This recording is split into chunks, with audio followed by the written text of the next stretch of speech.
nós temos muitas doenças hoje, algumas já conhecidas, outras nem tão conhecidas assim, que ainda estão tendo estudos científicos sobre isso.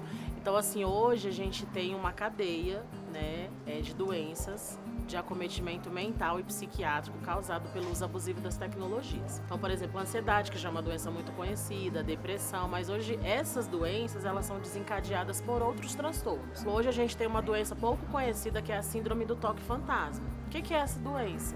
A síndrome do toque fantasma é quando a pessoa usa muito o celular e ela tem a impressão de que o celular está vibrando ou está tocando e na verdade não está. Ela não recebeu nenhuma notificação, nenhuma ligação, mas ela tem uma espécie de alucinação de tanto que ela fica conectada no seu aparelho celular. É outra patologia também que está sendo muito discutida aí, né, pela Organização Mundial de Saúde, pelos profissionais, é a nomofobia. A nomofobia é quando a pessoa fica adoecida mesmo se o seu celular descarrega e ela não tem nenhum carregador ali no momento. Então ela não consegue ter interação social, ela não consegue conversar, ela não consegue fazer nada da sua vida enquanto ela não conseguir um carregador.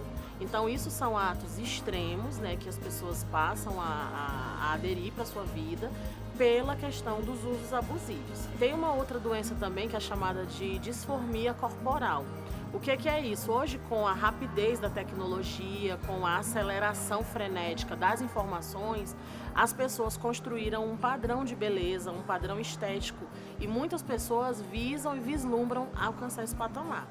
Então a pessoa fica tão fissurada de forma doentia numa figura pública, num artista, numa digital influencer, que ela começa a ter uma obsessão por aquele padrão. E aí com isso vem os abusos dos procedimentos estéticos, onde as pessoas se despersonalizam, né, e buscam talvez um padrão inatingível e fora da sua realidade. Né? Então isso são doenças todas que já têm CID, que já estão sendo tratadas, né, por profissionais e que as pessoas não têm conhecimento. Os estudos são recentes, né, existem estudos internacionais já que compõem as revistas aí de ciência, né, de tecnologia científica, que já trazem dados evidentes sobre isso, né. São doenças mais de caráter comportamental, então as pessoas, elas não têm a autopercepção, aquele bom senso que nós tínhamos antigamente. Hoje, com a rapidez das informações das tecnologias, as pessoas perderam um pouco isso. Então, olhar para si hoje se tornou muito difícil por conta do ritmo que nós estamos, né, nessa aceleração frenética aí do nosso dia a dia. Né? E isso interfere na nossa vida pessoal, profissional, conjugal. Geralmente, a maioria das pessoas não tem autopercepção, né? Justamente porque acostumou-se. É uma rotina das pessoas esse ritmo frenético. Então, muitas vezes, os fatores externos é que sinalizam. Então, por exemplo, pode ser uma pessoa da família e o próprio adoecimento em si. Às vezes a pessoa, quando ela cai em si, que ela cai na real, que realmente, poxa, eu preciso parar, eu tô doente, eu fui hospitalizado, eu fui diagnosticado com uma doença que a maioria das pessoas não aceitam, as doenças psiquiátricas, porque existe um paradigma construído na sociedade de que é loucura, de que as pessoas que vão para uma terapia, para um psiquiatra, elas são doentes mentais, né? Todos nós temos, em algum momento da vida, algum disparador, algum start que a gente precisa se auto-perceber. Então, eu acho que é necessário uma reflexão, estabelecer prioridades, fazer gestão de tempo, e eu acho que usar de forma menos abusiva. Existem muitas estratégias, né, que a gente pode adotar na nossa vida, no nosso dia a dia, para que a gente possa reduzir esse abuso. Então, por exemplo, a yoga, né, as terapias alternativas com essências, terapias holísticas, né, como a gente conhece popularmente. As meditações também estão sendo muito procuradas e muito recomendadas. Os óleos essenciais, né, hoje em dia a ansiedade, ela é desencadeada, né, com a pandemia ela foi potencializada e aí ela trouxe também a fatores depressivos, né? Então, assim, a maioria das pessoas hoje, pós-pandemia, elas têm um grau de depressão e um grau de ansiedade. E isso aí depende de faixa etária. Então, hoje a busca pelos psicoterapeutas, pelos psicanalistas, pelos psiquiatras, ela cresceu 73% depois da pandemia. São números muito significativos, né? Então, a questão do autocuidado é muito importante. Outro fator que os especialistas recomendam são as atividades físicas, né?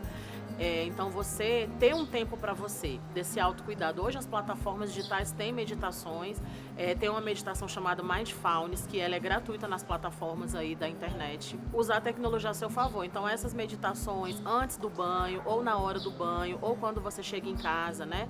As atividades físicas, porque elas relaxam a musculatura. E deixar o celular no modo avião na hora de dormir também, porque o brilho da tela do celular, ele é extremamente prejudicial.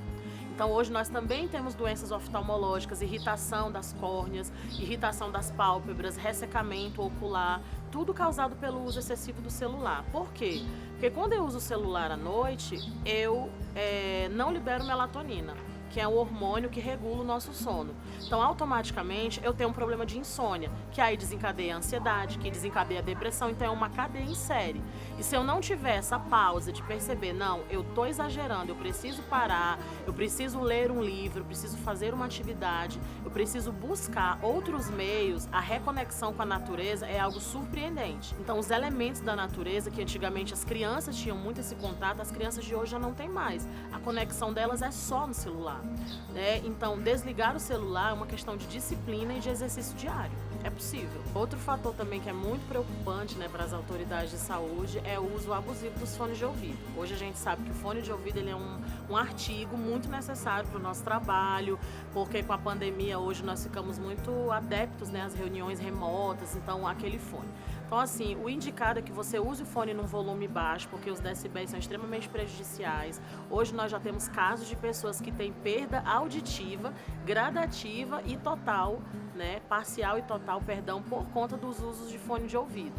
Principalmente os jovens, né, porque com as plataformas digitais de música, né, de entretenimento, série, é um artigo que as pessoas hoje na academia, você pode observar, as pessoas hoje assistem série, malhando, filme, novela. Então o fone de ouvido, ele é bacana, mas a gente precisa utilizar ele não no volume máximo, no volume mediano, para que não seja tão prejudicial.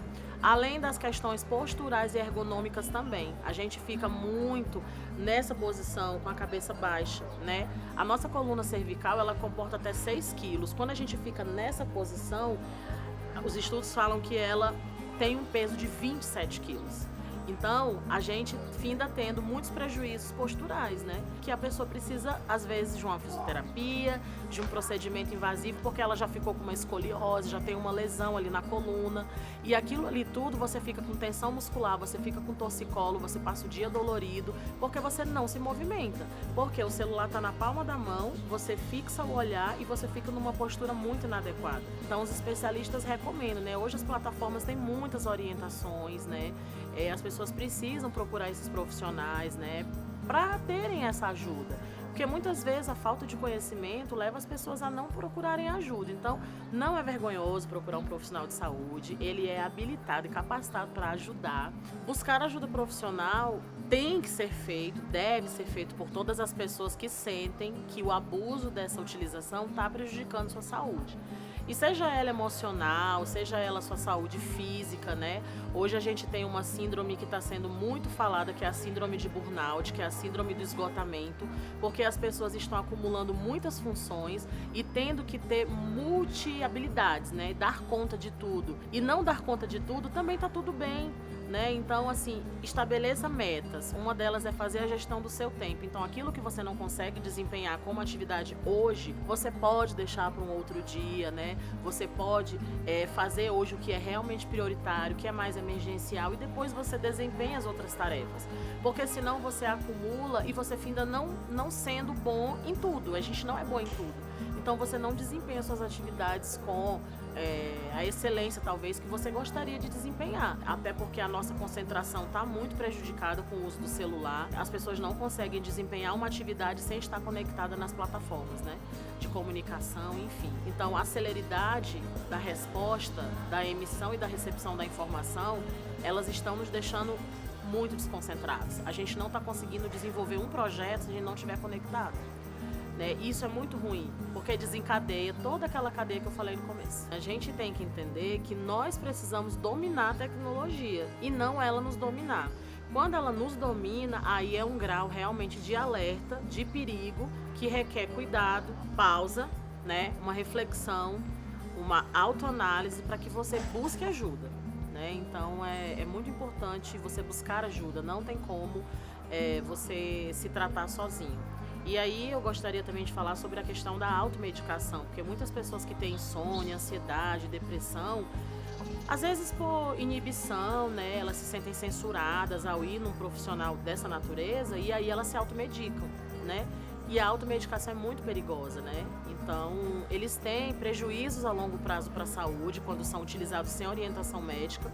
Então, o ideal é que a pessoa pare, reflita, perceba, peça ajuda, né, do cônjuge, dos filhos, da família, dos próprios colegas de trabalho e faça um teste, né? Eu tô realmente exagerando? Tô. Então, o que você acha que eu preciso fazer? E aí para, busca ajuda, que com certeza você vai conseguir organizar a sua vida e fazer gestão das suas prioridades.